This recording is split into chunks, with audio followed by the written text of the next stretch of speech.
బంజారాభవన్లో సంత్ సేవాలాల్ జయంతి వేడుకల్లో సీఎం రేవంత్ రెడ్డి పాల్గొన్నారు. ప్రతి తండాలో మౌలిక వసతులు కల్పిస్తామని హామీ ఇచ్చారు.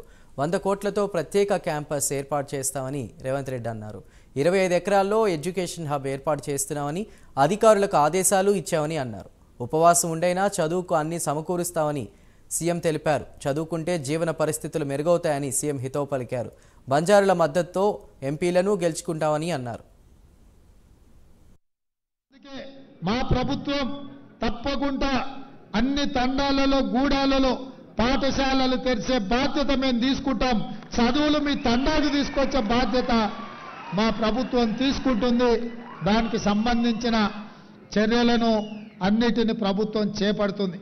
ఇదే కాదు, గత ప్రభుత్వం తండాలన్నిటినీ గ్రామ పంచాయతీలు చేసినామని అంటారు. సంతోషమైన గ్రామ పంచాయతీ చేసిరు, బాగానే ఉంది. నిధులన్నీ ఇచ్చిండ్రు. కనీసం ఆ ఊర్లో గ్రామ పంచాయతీ బిల్డింగ్ ఉందా? పోనీ ఆ గ్రామ పంచాయతీ పోవడానికి రోడ్డు అన్న ఉందా సరిగ్గా అని నేను అడుగుతున్నా.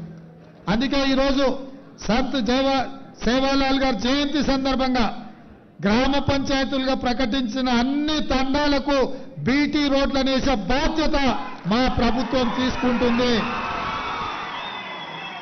ఎందుకంటే చాలా తండాలలో యువకులు చదువుకున్నారు, ఉద్యోగాలు ఉపాధిలో పైకి వచ్చిండ్రు. వాళ్ళు కార్లు కొనుక్కొని సొంత తండకు పోవాలంటే రోడ్డు లేక ఇబ్బంది పడుతుండ్రు.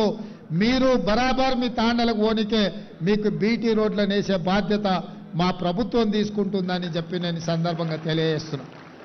అదేవిధంగా గ్రామ పంచాయతీలు ఇస్తే సరిపోదు, గ్రామ పంచాయతీకి నిధులు ఇవ్వాలి, గ్రామ పంచాయతీ భవనం ఉండాలి. వాళ్ళక్కడ కూర్చొని తండా యొక్క అభివృద్ధి కార్యక్రమాలను చర్చించుకోవాలి. అన్ని గ్రామ పంచాయతీలుగా ప్రకటించిన తండాలకు గూడాలకు గ్రామ పంచాయతీ భవనాలను మంజూరు చేసి సంవత్సరం తిరిగే లోపల వాటి అన్నిటిని కూడా నిర్మాణం చేయించే బాధ్యత మా ప్రభుత్వం